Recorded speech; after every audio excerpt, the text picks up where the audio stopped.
ಪ್ರತಿದಿನ ಸಣ್ಣ ಸಣ್ಣ ಮಕ್ಕಳು, ಚಿಕ್ಕ ಚಿಕ್ಕ ಮಕ್ಕಳು ಇವತ್ತು ಡೆಂಗ್ಯೂಗೆ ಈಡಾಗಿ ಸಾಕಷ್ಟು ಜನರಲ್ಲಿ ಇದರ ಒಂದು ಮಾಹಿತಿ ಬರುತ್ತೆ. ಏನಂದ್ರೆ ಎಲ್ಲಿ ಗಲೀಜಿರುತ್ತೆ ಅದಕ್ಕೆ ಆದ ರೋಗಗಳು ಬೇರೆ ಇರೋದು, ಎಲ್ಲಿ ನಿಂತ ನೀರಿರುತ್ತೆ ಅದಕ್ಕೆ ಆದ ರೋಗಗಳು ಬೇರೆ ಇರೋದು.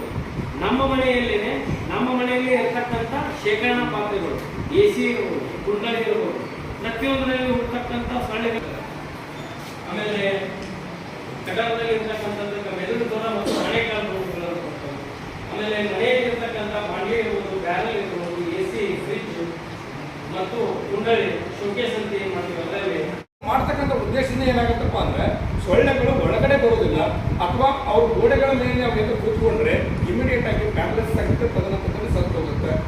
ಆ ಉದ್ದೇಶಕ್ಕಾಗಿ ಸೊಳ್ಳೆಗಳು ಒಳಗಡೆ ಬರದೇ ಇರಲಿ ಮತ್ತು ಅವುಗಳಿಂದ ಬರ್ತಕ್ಕಂಥ ರೋಗಗಳು ನಮಗೆ ಬರದೇ ಇರಲಿ ಅನ್ನೋ ಉದ್ದೇಶದಿಂದ ನಾವೇನು ಮಾಡ್ತಿದ್ವಿ ಅಂತಂದ್ರೆ ಅವುಗಳನ್ನ ಒಳಗಡೆ ಹಿರಿಯರು ಹೊಡೆಸ್ತಿದ್ರು.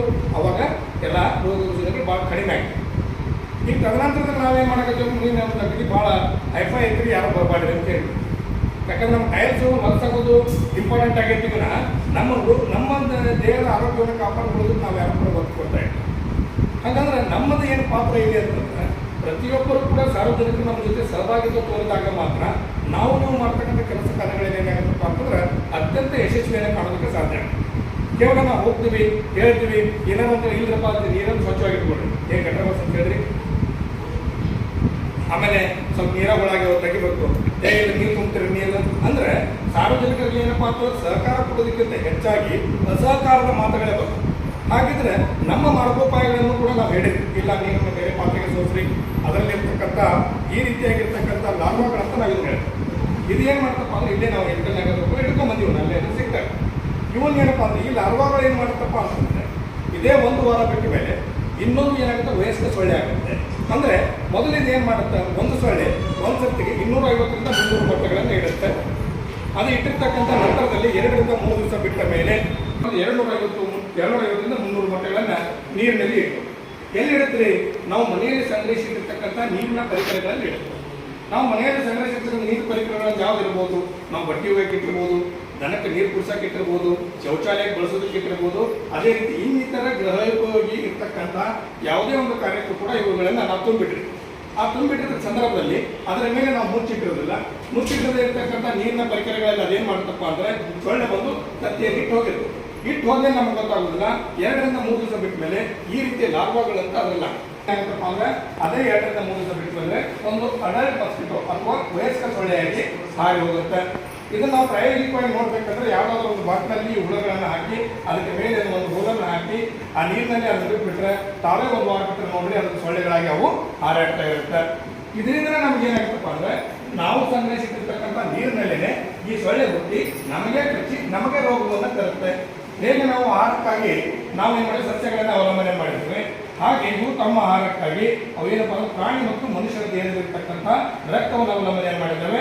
ಜೊತೆಗೆ ಆ ರಕ್ತವನ್ನು ತೆಗೆದುಕೊಂಡು ತಮ್ಮ ಸಂತಾನಾಭಿವೃದ್ಧಿಯನ್ನು ಮಾಡ್ತವೆ. ಅದೇ ರೀತಿಯಾಗಿ ನಮಗೆ ವೈರಸ್ಗಳು ಎಂದರಿಂದ ತಮ್ಮ ಧ್ವನಿಯ ಮುಖಾಂತರವಾಗಿ ವೈರಾಣುಗಳನ್ನು ನಮ್ಮ ದೇಹದ ಒಳಗಡೆ ಬಿಟ್ಟು ನಮಗೆ ರೋಗಗಳನ್ನು ತರುತ್ತೆ. ಸಜೀವವಾಗಿರ್ತಕ್ಕಂಥ ಗೌರವಾನ್ವಿತ ಇಳಕಲ್ ನಗರದ ಅಧ್ಯಕ್ಷರು ಆಗಿರ್ತಕ್ಕಂಥ ಶ್ರೀಮತಿ ಸುಧಾರಾಣಿ ಯೋಗೇಶ್ ಮೇಡಮ್ ಅವರಿಗೆ ನನ್ನ ಇಲಾಖೆ ಪರವಾಗಿ ಹಾಗೂ ಈ ಒಂದು ಕಾರ್ಯಕ್ರಮದಲ್ಲಿ ಉಪಸ್ಥಿತರಿರತಕ್ಕಂಥ ಯಾವತ್ತು ನಗರಸಭೆಯ ಸರ್ವ ಸದಸ್ಯರ ಪರವಾಗಿ, ಸಿಬ್ಬಂದಿ ವರ್ಗದ ಪರವಾಗಿ, ನನ್ನ ಆಶಾ ಕಾರ್ಯಕರ್ತರು ಹಾಗೂ ಎಲ್ಲರ ಪರವಾಗಿ ಅವರಿಗೆ ಪೂರ್ವದಿಂದ ಸ್ವಾಗತವನ್ನು ಕೋರಿ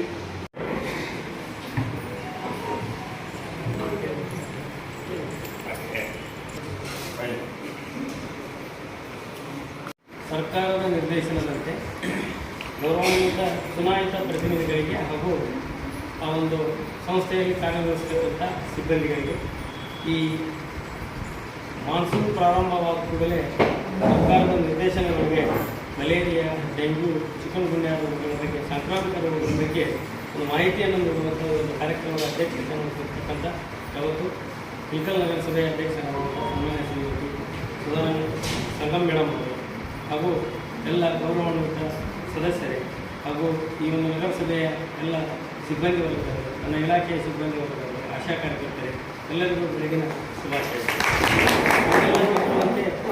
ಈ ಒಂದು ಕಾರ್ಯಕ್ರಮ ಸುಮಾರು ವರ್ಷಗಳಿಂದ ಇಳಕಲ್ ಹಾಗೂ ಸುತ್ತಮುತ್ತ ಅಥವಾ ಹುಣಗೂರು ತಾಲೂಕಿನಲ್ಲಿ ಈ ಮಲೇರಿಯಾ ರೋಗ ಅನ್ನೋದು ಒಂದು ಸಾಕಷ್ಟು ಪರಿಣಾಮಕಾರಿಯಾಗಿ ಜನರಿಗೆ ತೊಂದರೆ ಮಾಡುವಂಥ ಒಂದು ಕಾಯಿಲೆಯಾಗಿತ್ತು. ಸುಮಾರು 2014ರಲ್ಲಿ ಇಳಕಲ್ ನಗರದ GBCಯಲ್ಲಿ ಸುಮಾರು 70ರಿಂದ 80 ಪ್ರಕರಣಗಳು ವರದಿಯಾಗಿ ಯಾವುದೇ ಸಾವು ನೋವು ಬರದೇ ಇರುವ ಹಾಗೆ ಮಾಡಿರುವುದು, ಅದಕ್ಕೆ ಸಹಕಾರವನ್ನು ನೀಡಿರುವುದು ನಮ್ಮ ನಗರಸಭೆ ಅಂದರೆ ತಪ್ಪಾಗಲಿಕ್ಕಿಲ್ಲ. ಅದೇ ರೀತಿ ಮುಂದುವರೆದು 2015ರಲ್ಲಿ ನಮ್ಮ ಪಕ್ಕದ ಪ್ರಾಥಮಿಕ ಆರೋಗ್ಯ ಕೇಂದ್ರ ಆಯಿತು ಅಂತಂದರೆ ಸೊಳ್ಳೆಗಳ ಉತ್ಪತ್ತಿ ಜಾಸ್ತಿ ಆಗ್ತದೆ.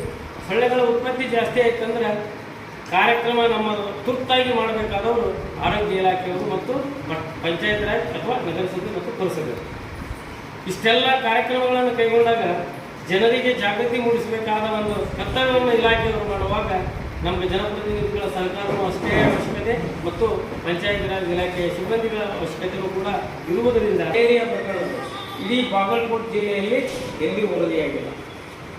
ಯಾಕಂತಂದರೆ ಸಾಕಷ್ಟು ನಾವು ಐಸಿ ಮಾಡಿದ್ವಿ, ಅದರ ಬಗ್ಗೆ ತಿಳುವಳಿಕೆಯನ್ನು ಕೊಟ್ಟಿವಿ, ಜನರಲ್ಲಿ ಅದರ ಬಗ್ಗೆ ಅವೇರ್ನೆಸ್ ಕ್ರಿಯೇಟ್ ಮಾಡಿರುವುದರಿಂದ ಸುಮಾರು 4 ರಿಂದ 5 ವರ್ಷಗಳವರೆಗೆ ಈಗ ಒಂದೇ ಒಂದು ಪ್ರಕರಣಗಳು ಮಲೇರಿಯಾದ ವರದಿಯಾಗಿದೆ. ಆದರೆ ಈಗ ನಮಗೆ ಬರ್ನಿಂಗ್ ಪ್ರಾಬ್ಲಮ್ ಕೊಡಬೇಕಾದ ಒಂದು ಕಾರ್ಯಕ್ರಮ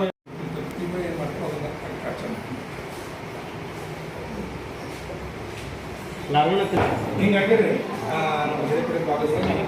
ಎಲ್ಲ ಕಟ್ಟುವಾಗಿದೆ. ಅಷ್ಟೇ ಪಾರಿಗಳಾದ ಒಂದು ಏನೂ ಪ್ರಾಬ್ಲಮ್ ಇಲ್ಲ. ಪೂರ ಪಾರಿ ಹೋಗ್ಬಿಟ್ಟಿದೆ ಸರ್ ಎಲ್ಲ. ಹೌದೌದು, ಅಲ್ಲ ಸರ್, ಈಗ ದೊಡ್ಡ ದೊಡ್ಡ ತೆಗ್ಗದವು ಅಲ್ಲೇ ಬಿಟ್ಬಿಟ್ಟಿದೆ. ಇಲ್ಲ ಅಂದ್ರೆ ಕಂಟ್ರೋಲಿಗೆ ಬರತ್ತಿದ್ದಿಲ್ಲ ಸರ್. ಮಲೇರಿಯಾ ಯಾವ ಪರಿ ಇತ್ತಂದ್ರೆ ಸರ್, ನಾವು ಯಾರಿಗೆ ತುಸ್ತೀವಿ ಅವ್ರಿಗೆ PV ಮತ್ತು PF ವಸ್ತು 100% ಇದೆ ಸರ್. ಸುಮಾರು ಒಂದು 12 ಸರ್ ಸಿಂಟೆಕ್ಸ್.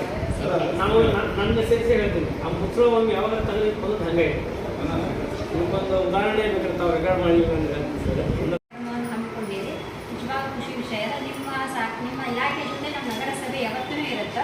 ಜನರಿಗೆ ನಿಮ್ಮ ತಿಳುವಳಿಕೆ ಮುಗಿಸಿದ್ದು ನಮ್ಗೆ ನಿಜವಾಗ್ಲೂ ಖುಷಿ ಆಗುತ್ತೆ. ಆಮೇಲೆ ಆಶಾ ಕಾರ್ಯಕರ್ತರು ಶುಕ್ರವಾರ ಆಮೇಲೆ ಮಂಗಳವಾರ ಹೋಗಿ ಆ ಲಾಭದ ಬಗ್ಗೆ ಅಂದ್ರೆ ನಿಂತ ನೀರೊಳಗೆ ಸೊಳ್ಳೆ ಹುಟ್ಟುತ್ತೆ. ಅದೇನಪ್ಪ ಅಂತಂದ್ರೆ ಗರ್ಭಿಣಿಯರಿಗೆ, ಚಿಕ್ಕ ಮಕ್ಕಳಿಗೆ, ವಯಸ್ಸಾದವರಿಗೆ ಅವರಿಗೆ ರೆಸಿಸ್ಟೆನ್ಸ್ ಹೋಗೋಕೆ ಕಡಿಮೆ ಇರುತ್ತೆ. ಅಂಥವ್ರಿಗೆ ಏನಾಗುತ್ತೆ ಜಲ್ದಿ ಅಟ್ಯಾಕ್ ಆಗುತ್ತೆ. ಇದ್ರ ಬಗ್ಗೆ ನಾವು ಮಾಹಿತಿ ತಿಳಿಸ್ಕೊಟ್ಟಿವಿ. ಅದೇ ರೀತಿ ಜನರು ಈ ಆಶಾ ಕಾರ್ಯಕರ್ತರು ಬಂದಾಗ ಎಲ್ಲ ಸಾರ್ವಜನಿಕರು ಅವರಿಗೆ ಸಹಕಾರ ಮಾಡಬೇಕು. ಸಹಕಾರ ಮಾಡಿ ಯಾವುದೇ ರೋಗಗಳು ಬಂದಂತೆ ತಾವು ತಡೆಗಟ್ಟಬೇಕು. ಇಲ್ಲಿಯವರೆಗೂ ನಮ್ಮ ವೈದ್ಯಾಧಿಕಾರಿಗಳು, ಸಿಬ್ಬಂದಿ ವರ್ಗದವರು, ನಗರಸಭೆ ಸಿಬ್ಬಂದಿ ವರ್ಗದವರು, ಸದಸ್ಯರಿಗೂ ಎಲ್ಲರಿಗೂ ನಾನು ಧನ್ಯವಾದ ಹೇಳಕ್ಕೆ